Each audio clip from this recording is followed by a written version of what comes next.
All right, all right. Here we are, another episode of the Journey Freedom Podcast. I am Dr. B. I am your host today. So many exciting things that are happening as we are in the middle of October. Cannot believe we are in the middle of October. I'm like, where did 2025 go? This is going to be the best year of my life. All these things, wonderful things are going to happen. And I feel like I'm just getting started. Joe, I just turned 60 in March. So this was a year of like, okay, now, I don't have much time left. But I feel like my dad's 86. We ran in a track meet with him in July. So I'm not going anywhere unless God just, hurricane or something, it takes me away. So I feel like I'm just getting started because like I didn't have all the wisdom that I have now. I guess some people might not call it a lot of wisdom. I'm trying to call it wisdom, but just the thought process of getting up in the morning and what I'm excited about. Yes, things hurt when I would get up in the morning. I'm gonna go for a jog. No, I'm gonna go for a walk. And in that walk is, that's, even halfway through the walk, I'm feeling it in my knees and back and everything else. And, oh my gosh.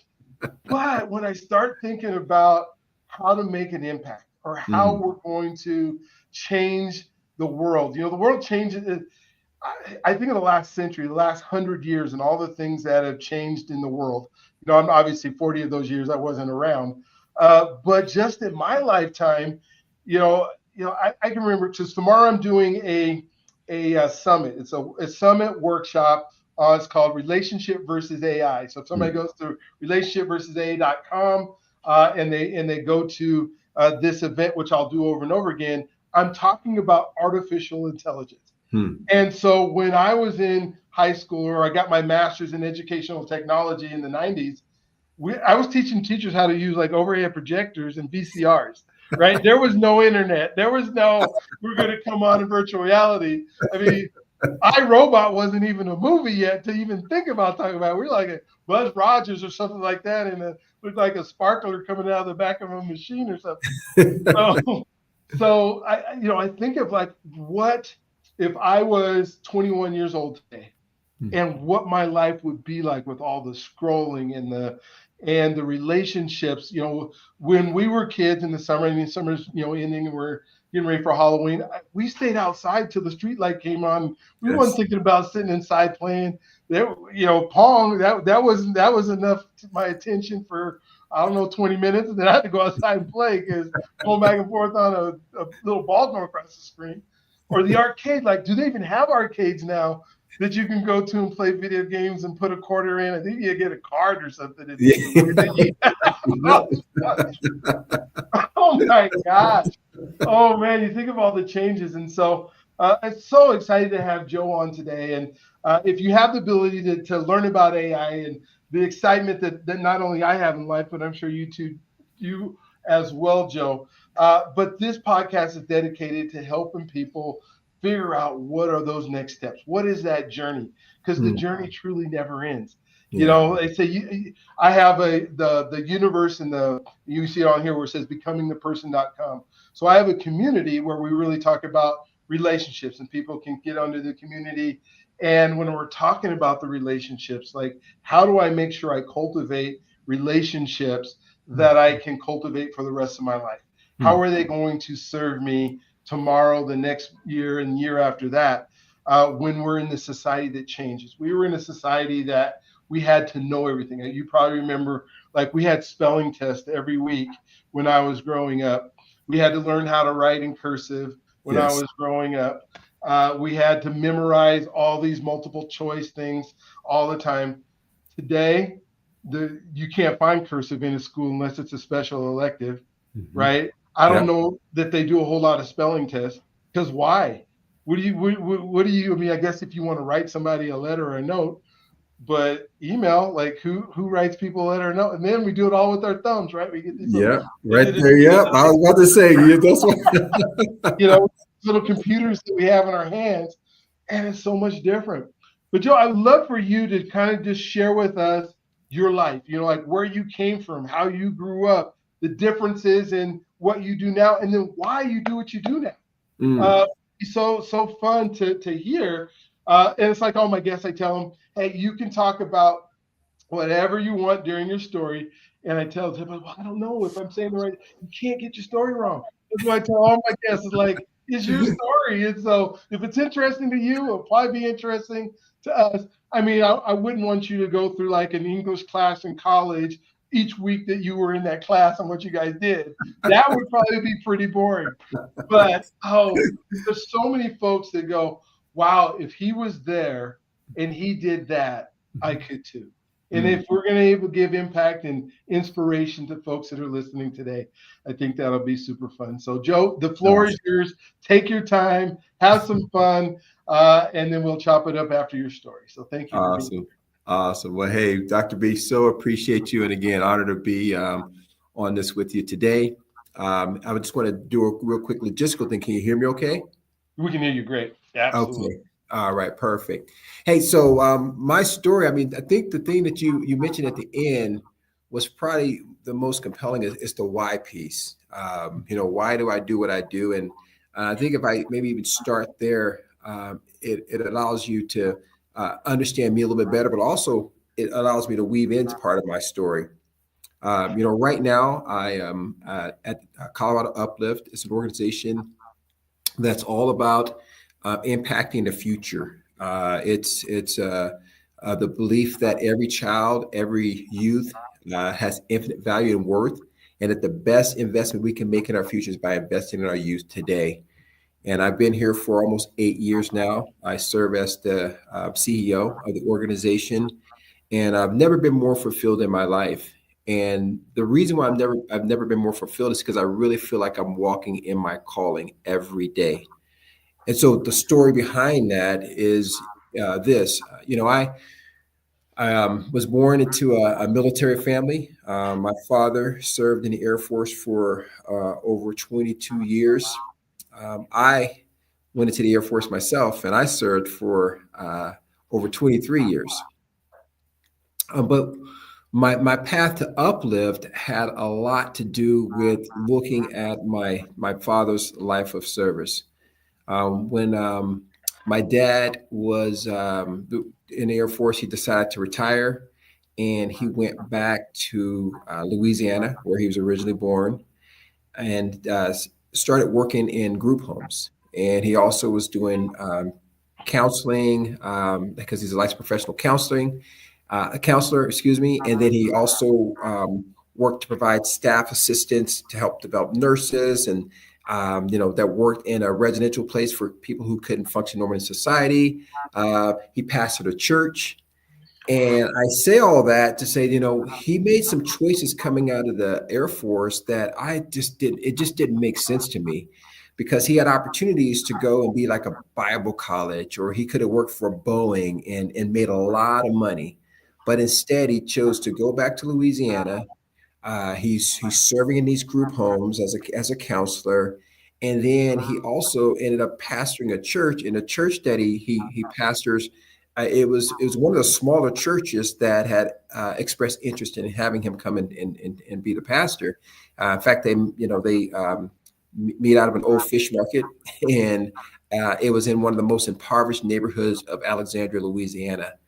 And he had offers from these churches with big balconies and a lot more money and all kinds of expense accounts and things like that. But yet and still, he chose to go to the smaller church, and he chose to serve the state in residential homes, and then work in these group homes. None of that made sense to me, because I'm like, Dad, you can go and get some money, right? Make some more money and put all your education, your experiences to use. But he told me at that time that he felt called to be in the community that he was serving in. And the reason why that's important is because it didn't make sense at the time, but it makes all the sense in the world to me now. And I get what he's talking about, because I too had a similar experience. I mentioned that I was in the Air Force for over 23 years. Most of my assignment and most of my time, I spent about 12 of those years at the Air Force Academy, teaching character and leadership for both the faculty and the staff. That was my responsibility as the director for the Center for Character and Leadership Development, as well as the permanent professor for character and leadership development. And we were in a process of actually breaking ground on a brand new building, and We're excited about some of the new things that were going to happen at the Air Force Academy as it relates to character and leadership development. But I had an experience that kind of changed that for me. I was going to Louisiana to visit my dad on leave one time, and we were at one of the group homes that he was serving in. And he said, "Hey, son, won't you come in and talk to these young men?" There was a group about 12 or 13 young men. Talk to them about life and some of those leadership lessons and goal setting and things like that you do at the academy with these young men. I'm like, "Yeah, Dad, I'm happy to do that." So sitting in this group home, talking to these teenage young men about life. And what hit me, Dr. B, was that these kids could not see any possibility beyond the four street corners that they were currently living in. Wow. And it just gripped me. And I remember going back to the academy after visiting my father down in Louisiana, but came back to Colorado, and I'm in a hallway and I'm hearing cadets, at the academy that were a few years older, mind you, but they were talking about what, jet they're going to fly, what aircraft am I going to fly, or where am I going to go this summer? What emerging program am I going to do? Am I going to go to Spain or am I going to go to Italy? It's just a completely different trajectory in terms of what they saw as possibilities in their life. And that was something that juxtaposition it just did something to me. And I was really haunted by the conversation that I was having with these young men in this group home where they didn't see any possibility. And I just remember just saying something's not right with that. So I was on my knees and we had a little closet in our bedroom. And I remember just praying to God, just to say, what is it for me to do? Is there something for me to do about this? And if so, what should I do about it? And I just continued to pray and pray and pray. And I just had this uneasy feeling. And even I got to the point where it's like, okay, I don't even know if I want to do something about it, but I just want this uneasiness to go away. Like I didn't feel settled in my soul. It's like, just take this away from me. But of course, God didn't take it away from me because he was working something. And I told my wife that I felt that God was calling us, ultimately to leave the Air Force and to put myself in a place and in a space where I can serve the kind of kids that I had spent time with in that living room in that group home down in Louisiana. And I told her, I said, I don't have a whole lot. She's a CPA. So the first question she asked me is, to do what? And I'm like, I don't know what I'm going to do. I don't know how we're going to do it. And financially, I don't know how it's going to work out. But I do know I have 4 ingredients: character, leadership, these youth that were in need, and then perhaps something in the area of ministry. So we stepped out on faith. At that time, I had no idea about Colorado Uplift. Didn't know it even existed. I started doing a few things, continued to help with my dad's church after I retired, doing retreats and helping to teach. The local church we were attending in Colorado helped start a homeless ministry there. Did a lot of leadership consulting and traveled around helping with executive development and that type of thing, organizational development, things that you're very, very familiar with. But again, I'm still not quite living into that calling. So I decided, okay, well, maybe I need to establish a nonprofit organization that focuses on doing character and leadership development, some kind of ministry work with, kids that are, disadvantaged in some kind of way or that are challenged by, their socioeconomic status. So that's what I started doing. But in the process of standing up the nonprofit, I ran into a gentleman who actually was on the board for Colorado Uplift. And as I shared with him my heart and my vision and what I felt I was being called to, he said, "You look into Colorado Uplift." And I looked into Colorado Uplift and, came to find out this is an organization that now has been here for over 43 years, that is built based on that premise that I shared with you before of investing into our youth with the belief that they're infinitely valuable. And that we have opportunities to serve them in the schools and after school programming as well, provide mentors for them. And the whole mission of Colorado Uplift really is to really build these long-term life-changing relationships with urban youth. And the focus of that is to help them not only be able to survive in their communities, but to thrive in their communities. And so that to me just started feeling like maybe this is what I was called to.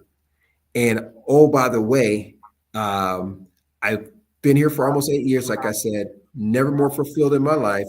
But going back to my dad's story, I absolutely understood what my dad was feeling when he was called to go back to Louisiana, to be a part of that church that started in a fish market, to offer his services in a group home as a licensed professional therapist to help those teens out. So anyway, that's my story. I feel like I'm on a journey. Uh, Mm-hmm. all are. I'm grateful to be on this journey. For the things that I've been able to experience in the past. But much like you, I'm so looking forward to the future. And one of the things that gives me hope is when I look into the eyes of the youth that we get a chance to work with, and you see that they can see a possibility beyond their four street corners. When you see that they see possibilities in the future, and then we start looking generationally at the impact that they're now going to have on their sons and their daughters, and that their daughters and sons are now going to be in a position to have impact others. And one of the things that's beautiful about Uplift, since we've been around for 43 years, we actually have staff members that used to be students. So I can actually tangibly see that future that I see in the eyes of these kids. Sometimes I can actually see the manifestation of that, right? Yeah. From folks that used to be students here. And so it's just a beautiful thing to be a part of. I'm so excited again and so fulfilled to be able to be on this journey, and that God chose me to walk these steps with these youth and with the staff I get a chance to walk it with. So cool. I got so many questions as you tell your story and all the things. And, I'm thinking, okay, so most of your life was in Louisiana then, right? As you were growing up. And So yeah, so I was born in Louisiana, but because my father was in the Air Force, we moved all over. Yeah, gotcha. so I went to 4 different high schools. I lived in Okinawa, Japan. We lived in New Hampshire, California, Washington State. So really all over, but we always consider Louisiana home. Home. That's my grandparents were there, uncles, aunts, cousins for the most part. So for the holidays, we were always making trips back to Louisiana. During the summer months, we'd go and sometimes we'd stay there for a month or two at a time when the schedule allowed.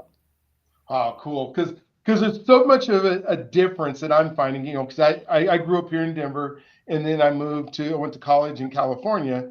And Mm. so my mom grew up in California. And so the West is where I've spent most of my life.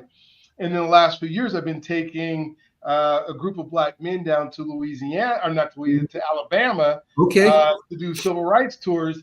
And I'm going, this is a different planet. This isn't even just a different, part of the United States. Just the way people act, the way people talk, the segregation is there. And then so I can imagine you coming to Colorado and going, what did I get myself into? I'm trusting God, but God, what you got going for me here?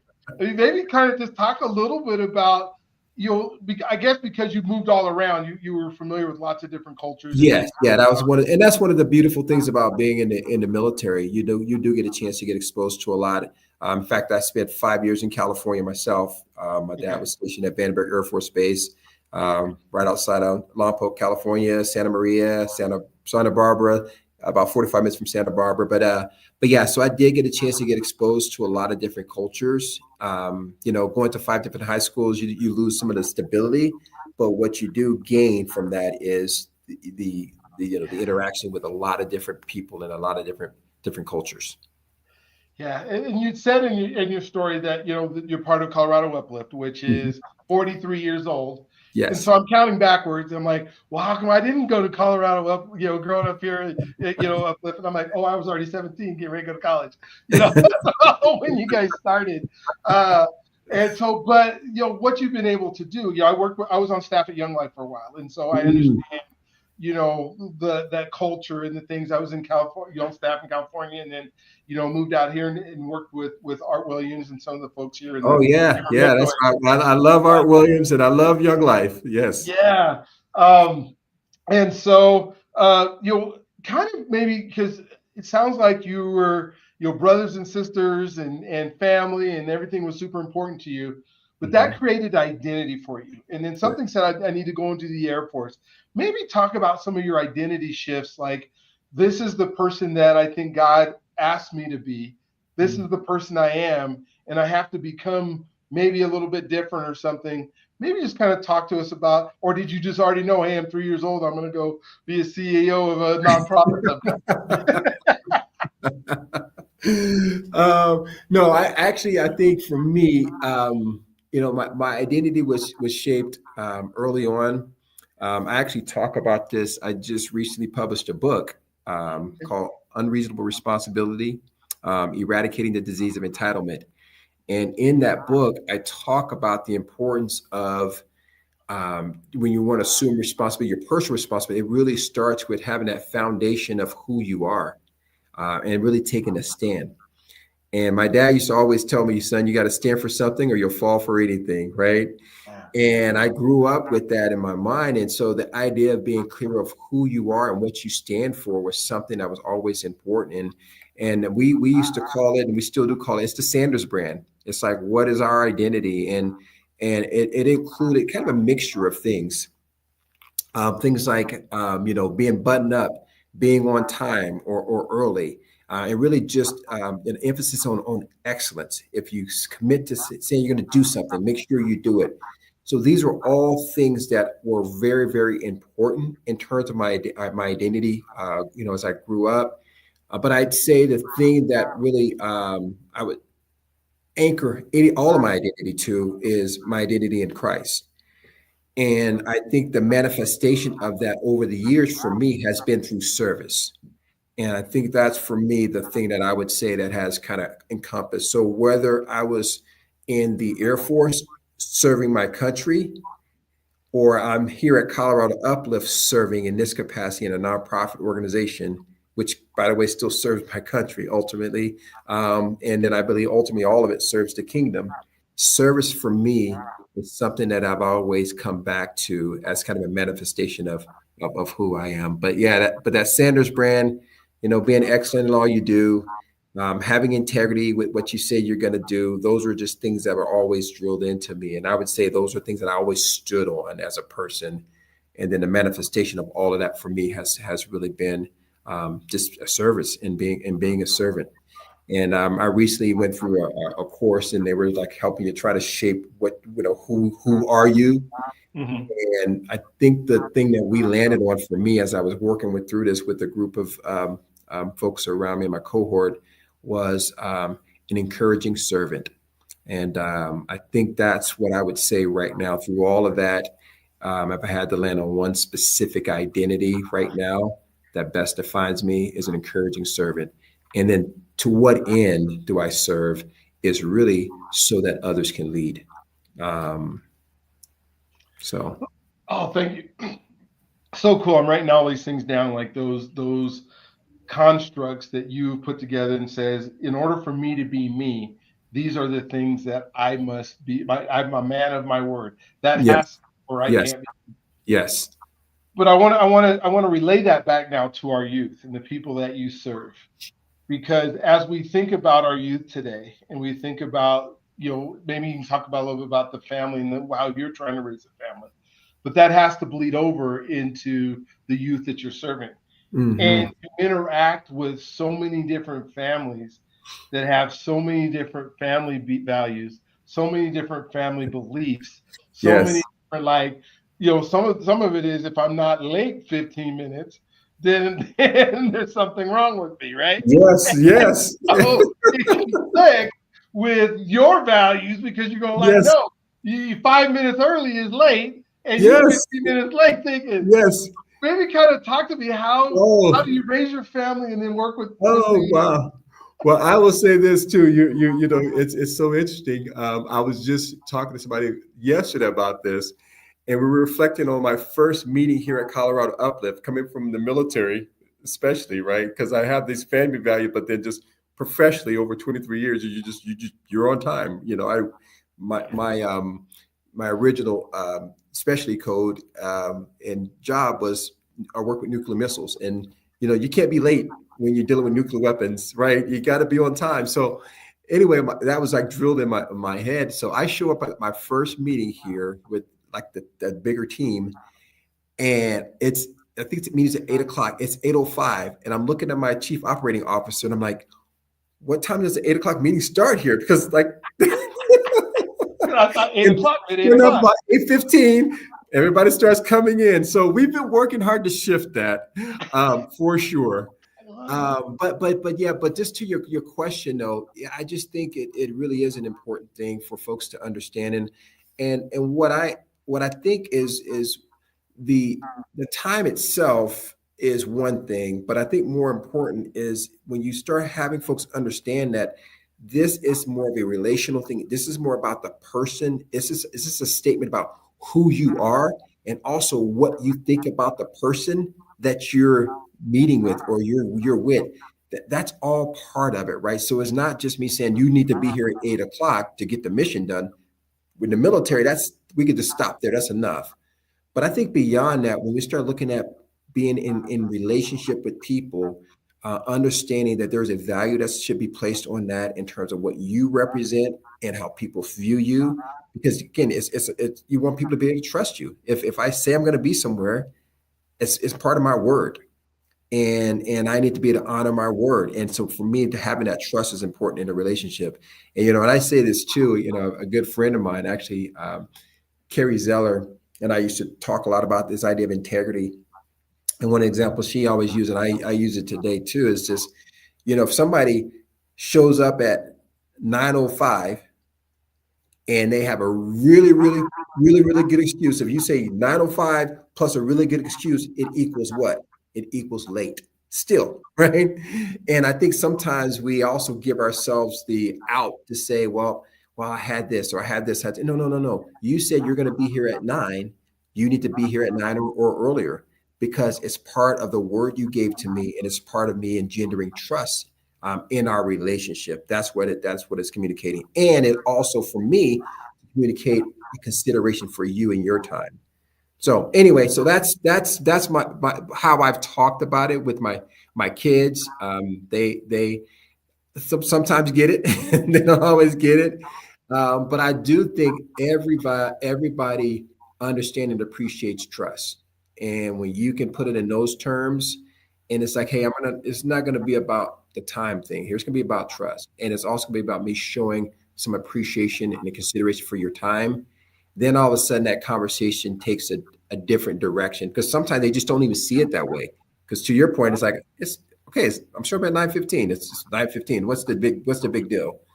Well, the big deal is that you're communicating something about who you are, and you're also communicating something about what you think about me.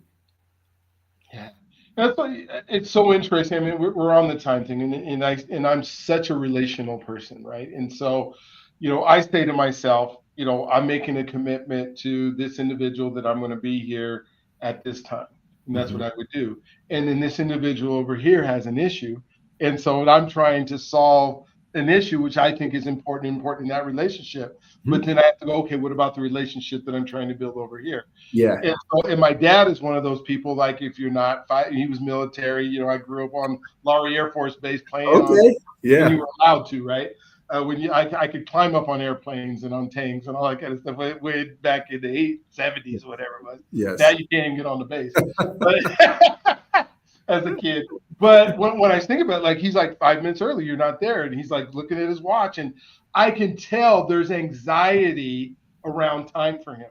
Hmm. And so by being able to be more mature and recognize that, I never make appointments with my dad that are a specific time.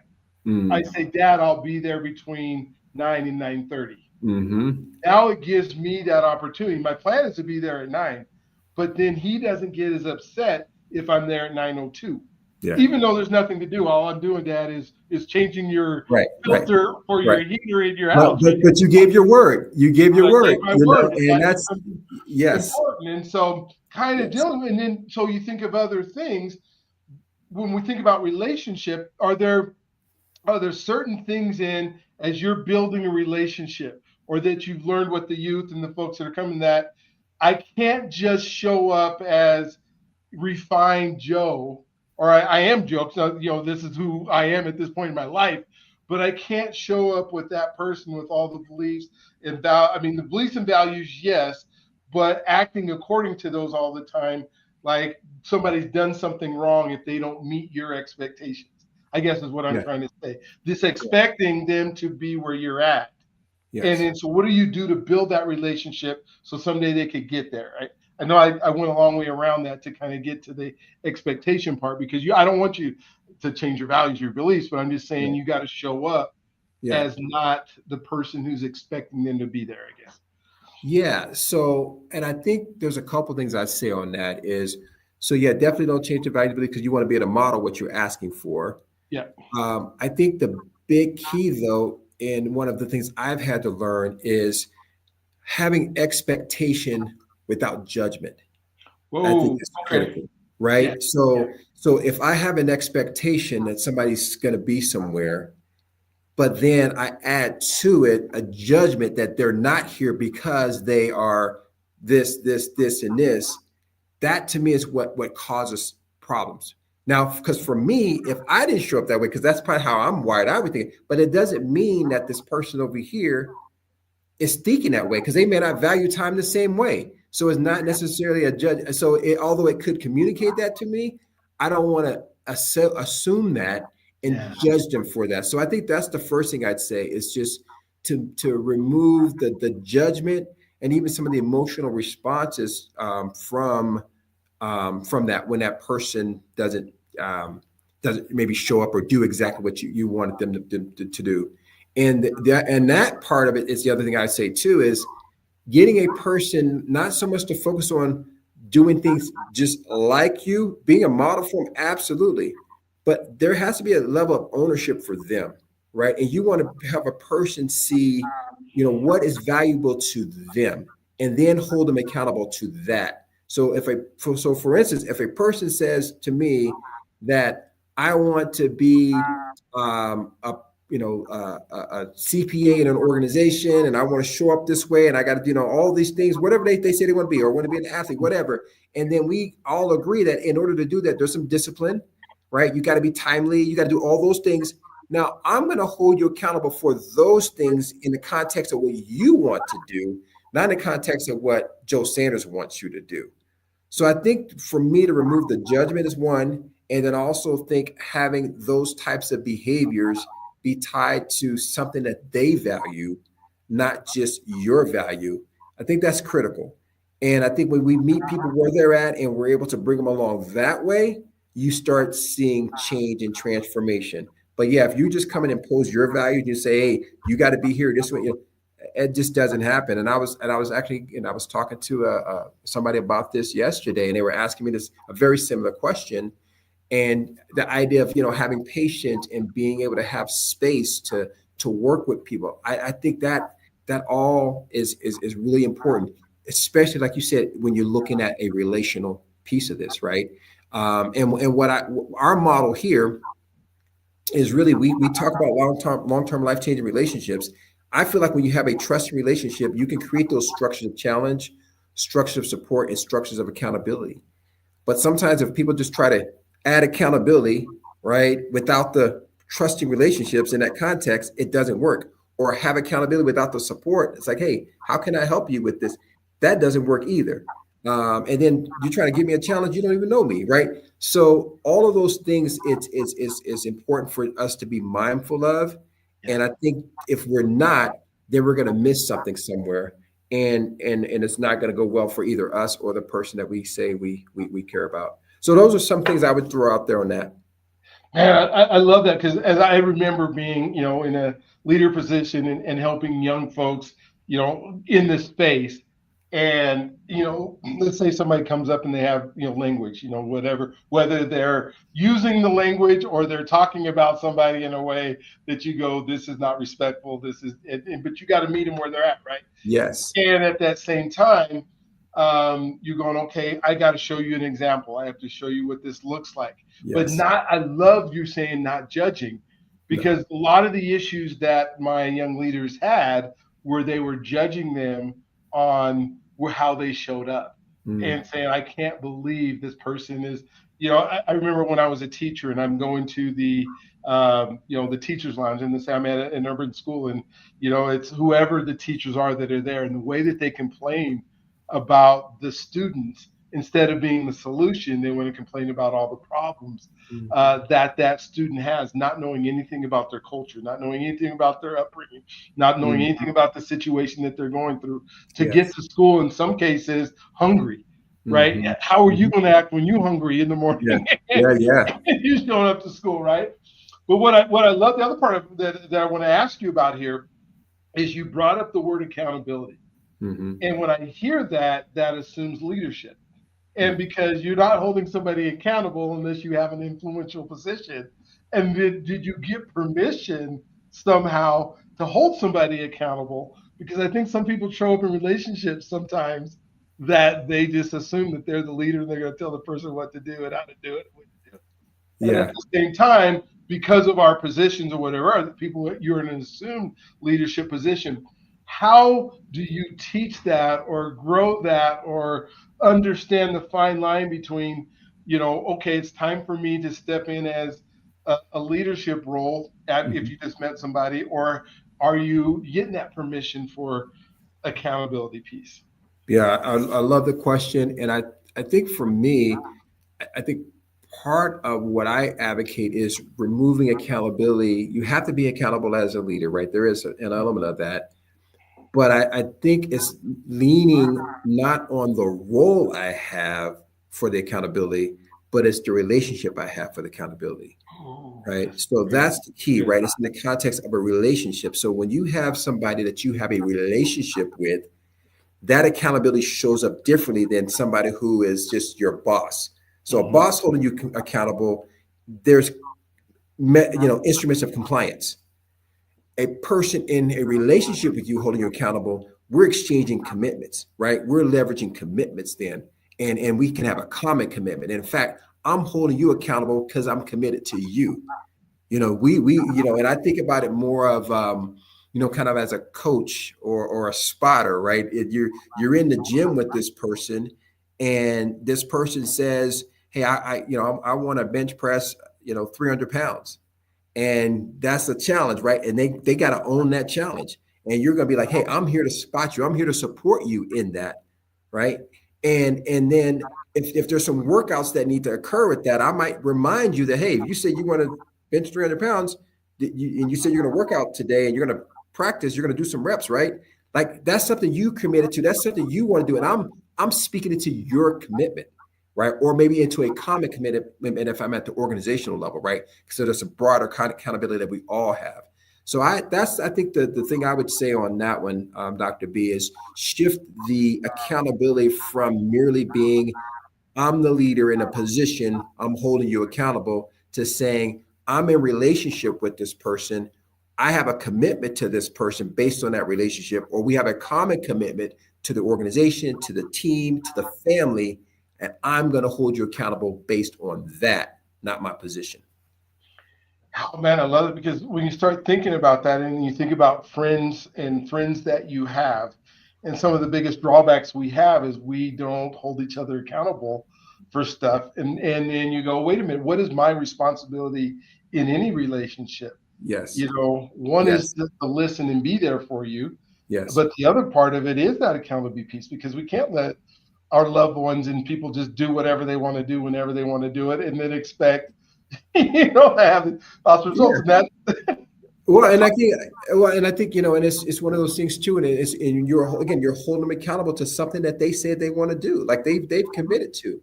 When I was at the Air Force Academy, one of the biggest challenges that we have our honor code there. The honor code is we're not lie, steal, or cheat, nor tolerate among us anyone who does. And their cadets not lying and not cheating, they didn't have a problem with that part of the honor code. But the toleration part of it that says, I'm not going to tolerate anybody else around me lying, stealing, or cheating, right? That was hard for them because what they saw that is, well, if I see somebody who is cheating or lying, then I have to turn this person in, right? Or I have to engage this person in something. I have to tell them about them. I have to do something. I have to hold them accountable. And they struggle with that because, like, what about my loyalty to them? And we're buds and we're friends and things like that. But when we would get in conversation with them, it's like, who are you being loyal to? Are you being Mm. loyal to the person that they said they wanted to be when they came to this institution? Are you being loyal to that leader, that leader of character that they say they want to be? Are you being loyal to helping them do that and hold them accountable to that? Are you being loyal to their smallness? Are you being loyal to them getting away with something or not being who they should be? That to me doesn't help a person, right? That says I care more about what that person thinks about me than I care about the person. So if I really care about the person and I really care about them being their best, I'm going to hold them accountable to that end. Wow. So good. We're going to continue this conversation at another time because we can get so deep into this. This will be a whole hour just on accountability. I want to kind of talk about expectations and compare, not expectations, but example and comparison. Because we live in an age now, and you deal with youth all the time, where we're scrolling, we're online, we're looking at people's best lives, and we're comparing our lives to their lives, and somehow we feel like we're not enough. Mm, And as you're an example, and I speak in front, we get to a stage in life where like it doesn't matter what everybody says anymore. We're done comparing, but we still compare. I say like when I went to this event that I told you, the Trusted Edge event, that I learned about trust, and then mhm, wanted to come back and create this podcast. I would say to myself, I don't need to see other people who look like me doing things that I'm capable of doing. I can just go do it myself. I have enough in me to do it. mhm. And yet, I told you how many people of color were in the room, which tells me that I'm counting, right? And so that matters. And then I'm comparing. And, I can say to myself all day, it doesn't matter, Mm, but it still must matter a little bit in my life. Otherwise, why would I go in a room and count and even care? yeah. And so when you think about comparison and how you teach others how to deal with that, and it's something we all do and we all fight against, and then we try to be this example at the Mhm, same time that people, do you want them to compare you to their own lives because you're trying to be the example, because you're mm. doing a good job of being it? Maybe kind of just talk to me about this whole comparison thing and how it can hurt us or help us. Yeah. So, um, again, I think when I look at modeling, I make a distinction between modeling and comparison. Cool. All Right? right. And I think that's part of where I would say that there is a little bit of a divergence because the idea of modeling and modeling the way, showing somebody how to do something and then them moving towards something, they're not trying to, or they should be trying to replicate you, but hopefully, again, it gets back to they should be leveraging that to become the person that they've said they wanted to become. So now I have models that help me to become who I want to become. So it's still not about me being my model. I'm only emulating those things to the extent that it's serving me to become the person I need to become, which is why, again, if somebody's helping me become that person, them holding me accountable to that, they're holding me accountable to me being the person I said I want to become, I not want to holding me be accountable to what I being want. like me or being like the other Yeah. person, right? So that's how that flows for me, and I do see a lot of comparisons happening. Unfortunately, where we compare, and if we fall short of in our mind being like that other person, it creates all types of feelings of inadequacy and that type of thing. But for me, it's like if you're striving to become somebody, if you're growing and you're like you, then again, I love that word become because we're always becoming. If you're making progress there, if you're still on that journey, I mean, to me, you should not have any feelings of shame or remorse about that. And now you might say, I'm not moving as fast as I want to move. Okay, got that. But that's okay. Just keep moving. Just Yeah. keep moving. And I also will tell you this too. Some of the greatest lessons I've learned in my life have been ones where I felt like I was kind of stuck a little bit. I wasn't like things weren't happening like that because sometimes when things are happening so fast, you don't have time to take it in. You don't have time to reflect. So every now and then, even if you're not, and I would love it if there was I heard a coach talk about the other day developing his players. If there was a fast forward button you can hit and take them from being a freshman, player to being a senior player. But when you do that, you miss out on the learning and the growth that's required to sustain that over a longer period of time. So So yeah, so I think that's what I would say to that. This idea of modeling versus comparison, and in your comparison, your assessment of who you are should be in relation to somebody else. It should be your relationship to the commitments that you've made in life, and really the goals that you have for yourself. And I love this. I'm going to ask you a question. I said I'm never going to ask you a hard question, but if you don't want to answer the question, don't, because I'm going to ask you about your life and maybe if you want to share a little bit. But one of the things, I just wrote a book called Be Do Have, becoming the person that God put you on this earth to do, and you have to be that person before you do and have. Mhm. And one of the examples that I give is we spend so much time trying to do, then we have, and then we try to become, right? Yes. Because we get this all backwards. So one of the things I can remember when I started working at the high school and then I was teaching at the university and I was making more money, I wanted to have what I thought that money represented, right? Mm. So I went to the BMW dealership and I purchased this BMW. I was going there to get a 3 Series, and they convinced me to walk out with the 7 Series that was used, but it was older. But I'm now, like in the flagship 750 IL I'm driving around. So I haven't become the person who deserves that should be. I'm a high school teacher on a high school salary, and now I'm teaching at the university too. And I can remember myself. I'm driving around the university as I go there, like in circles. I'm 20, I thought 27 years old or something like that, just waving at people as if like I'm showing this is what I got, right? I haven't done the thing that deserves the car yet. I shouldn't have the thing, but our society allows us to have things first. Mhm. But what I should have been doing is spending the time on becoming Mhm. that person who Yes. now should, because if you become the person, you can't help but do. And when you can't help but do, the things you need to have end up happening. Yes. Yes. Are there any examples that you have where becoming, whether it's a student or somebody, where it be, trying to do something first or have something first got in the way of, or created a mistake or something that happened that you would love to share? I know it's probably a tough thing to Well, the fortunate thing is, I would say I do have examples of students who have gotten it right, where they focus on who they are and seeing the leader inside, and then they end up becoming have. uh, Okay, cool. Yeah, really share one good of those. things. So that's a good thing. But the other unfortunate thing, though, about this is that there are a lot of examples of people who focus on that half first. Again, I love your model, because I do think it starts with who you are, and I think life and even leadership, right, is a manifestation of who we are.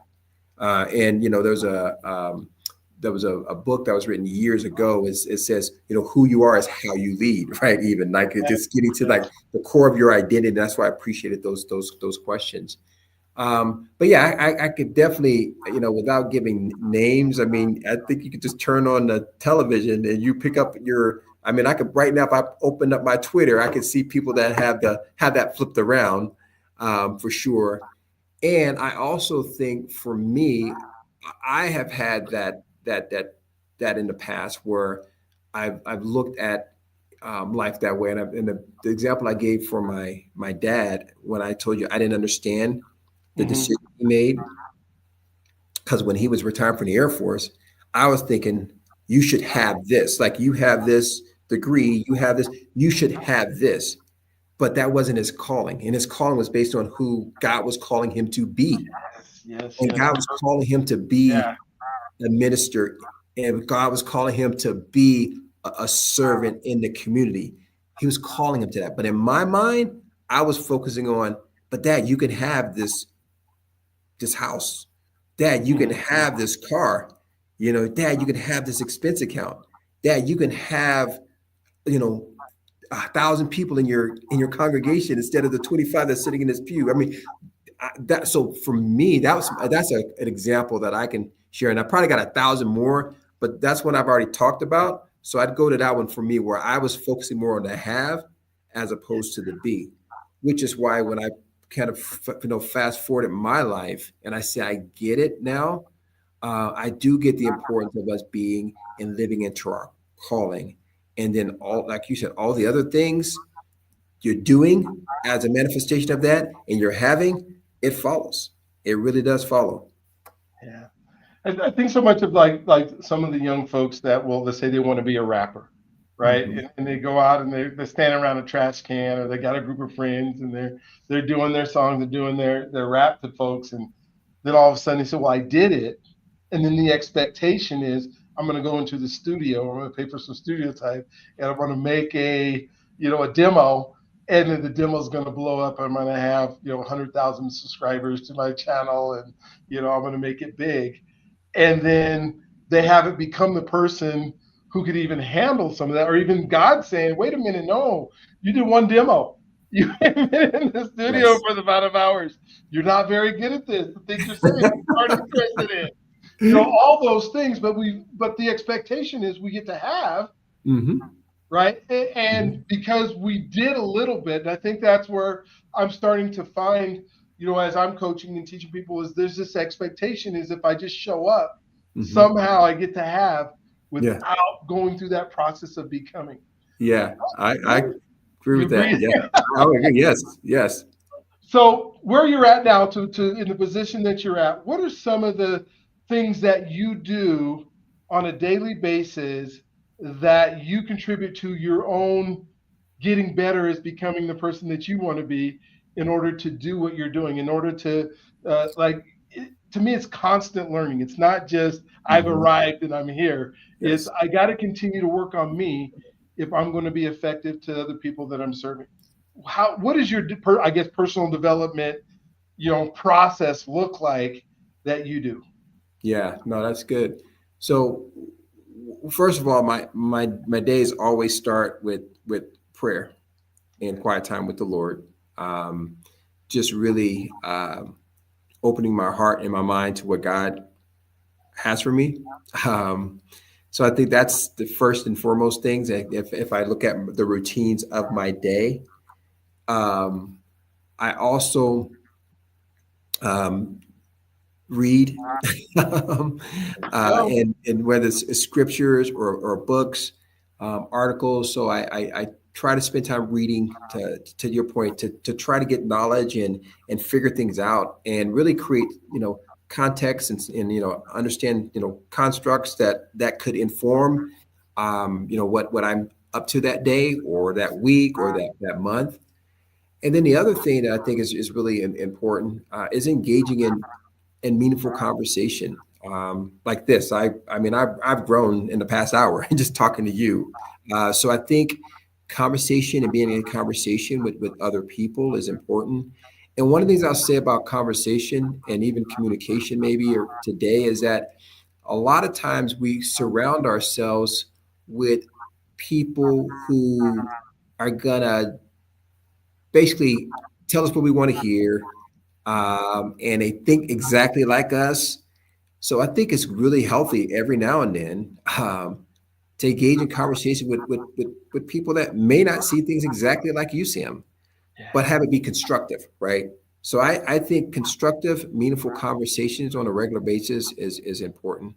And then I think kind of an extension of that is, where you have your friends and your support folks that we talked about that circle where you have relationship with challenge, support, and accountability inside those relationships, being able to get feedback from those folks that you have those trusted relationships with, and just to ask them, hey, I did this today. What are your thoughts on this? Or maybe I, did this and you saw me do it, and maybe it did to you. Talk to me through this. So I think constructive, meaningful conversation, but also seeking advice and feedback from those that we have trust relationships with is important as well. I love it. Associations, reading, and spending time with the Lord. Yeah, that's a formula for success that hopefully you guys are paying attention to. I got pretty much one major question that I want to ask you. I don't know if it's a major question; it's just a question. Before we end, and I'll let you kind of uh, close us out. But one of the things about being a dad, and especially I believe that all of us believe that every child should have a mom and a dad that's part of their upbringing, and somebody to look up to. But what we don't talk about a lot is what does it mean to be a dad, and Mhm. how has that impacted our lives, and Mhm. what do we do differently as a dad, that we may have not have done if we never had kids. And you have to split it because you have youth that you work with, and you're Mhm. still a dad. Yeah. So, what kind of talk to me about your thought process of what does it mean in the responsibility of being a dad? Yeah, no, that's a great question. I think back to the day when my son, oldest son, was born. I have two boys and a girl. My oldest son is 27 years old now, and I still remember that day when he was born. Like that just fundamentally shifted my world and my thinking, like immediately, because I went from thinking about doing things that would help me fulfill all my aspirations in this world to saying, wow, now something that's more important to me is Mm. that he fulfills on his goals and his aspirations in this world. And you mentioned that responsibility. I now feel a sense of responsibility for that.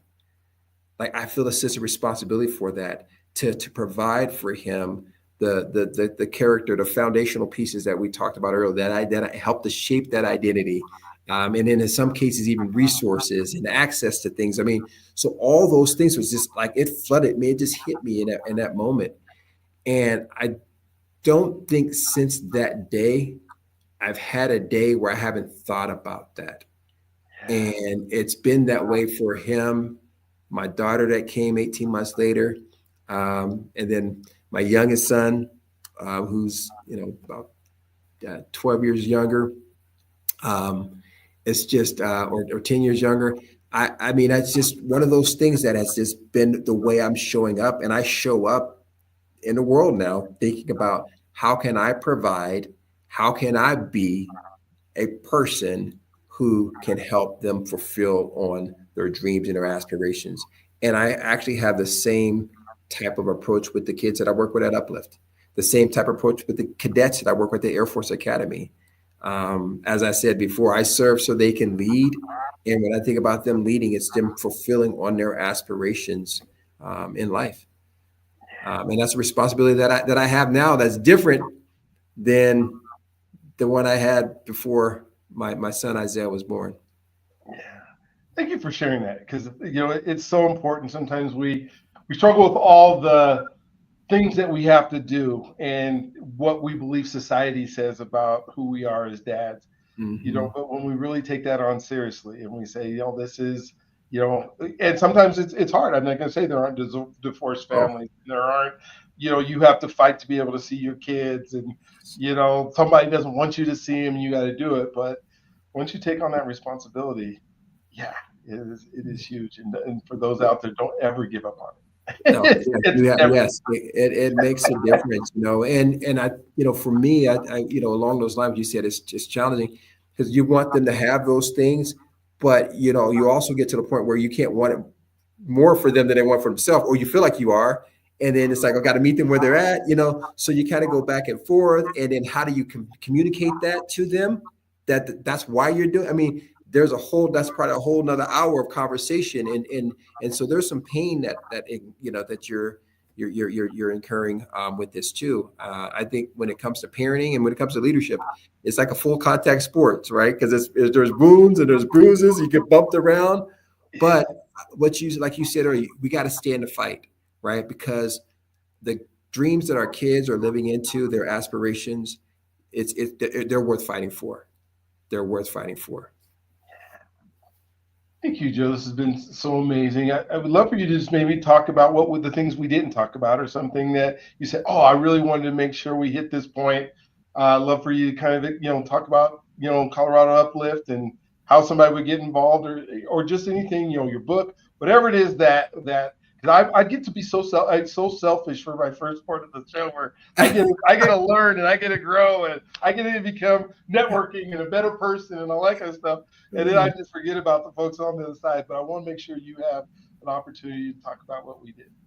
Well, I appreciate it. And I'll really keep it brief. I just, Colorado Uplift, if you want to, look us up, www.coloradouplift.org. You can go and read about some of the activities that we were engaging in We actually are really excited now. We just actually signed a contract on property that we're going to be purchasing a campus.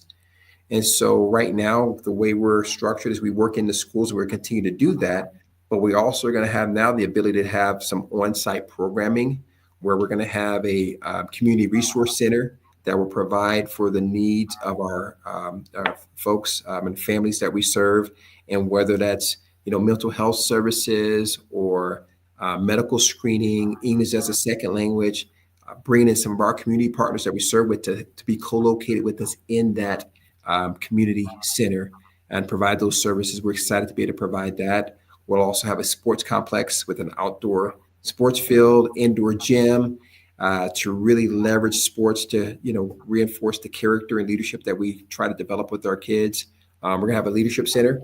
What would be to have people like Dr. B hopefully come and speak and share with our community. One of the things that you mentioned at the beginning that really resonated with me is I've been to educational workshops and things like that in the past too, and been to big conferences. And when I look around, there's not a lot of folks that look like me there. So my thought is, well, why not bring some of those types of things to the communities that we're serving in? So we're going to have a leadership center that's going to be world class, and it's going to allow for us to have a space for our community folks to be there, but also something that's attractive enough where people would want to come and speak and impart wisdom and expertise with our community. And so we'll do workshop series, we'll do classes there that will have college credit as well as high school credit for our students. So we're excited about that space. And then again, we'll have a landing page for that up soon. So if you want to hear more about that, just go ahead and check us out at our website there. And then you mentioned the book. I'll close on that because you talked about this earlier. This idea that you were describing about the people with the have, and they want the have without the do and the be. It really it resonates with me, and it's kind of the core of my book. It's all about eradicating the disease of entitlement. And for me, sometimes I think it's the entitlement mindset that people feel like they have a right to something, although they didn't earn it or they didn't put the time into it, but they have a right to it.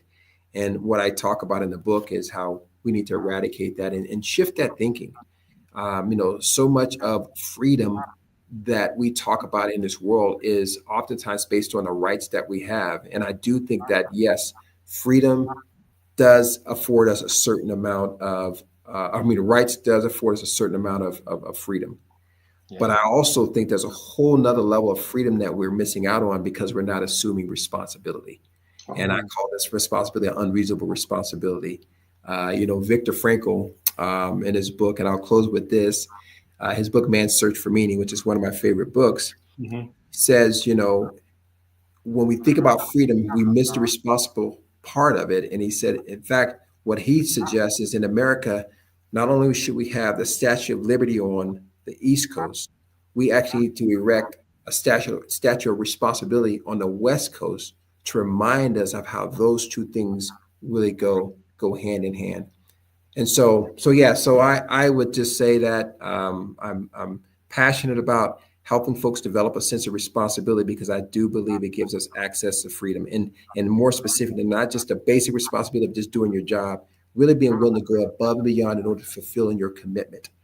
And I know we've talked a lot about that already, so I thought it was okay for me to bring that back and say that a lot of that is in my book that I just published a couple months ago. Cool. Can they get that book on Amazon? And absolutely, Unreasonable Responsibility. You just type it in, Unreasonable Responsibility, into Amazon, and you'll be able to purchase it. All right. Well, thank you so much for being on the show today. I got 3 or 4 pages of notes that I've taken, and I hope this is not the last time that you and I talk. I'm going to invite you to talk in our community. The things that you are doing and the impact that you're making on the community and our youth is commendable. Not only commendable, it is needed. And so I just appreciate it. If you're someone who's out there and you're watching this is your first podcast, I love what Joe's doing. Go to their website, look him up, figure out a way to contact him. If you want to give them some money, I'm sure they're not going to say no. And so, whatever you got to do, because this is an opportunity for you. And so I would say go ahead and hit subscribe, notifications, all that thing. We have great shows that come out every single week that can help you become that person that you're wanting to be. Check out our universe. If you're watching this live today and you want to get part of the AI Summit, I'm going to do it again next month as well. And so if you want to know how to integrate that in relationships, please do that. And so don't forget, my friends, that you are God's greatest gift. He loves you if you allow him to. And now we're going to go to the next one. I can't wait to see you at the next one. And Joe, again, thank you for being part of what we do. Thank you. My pleasure. Appreciate you. You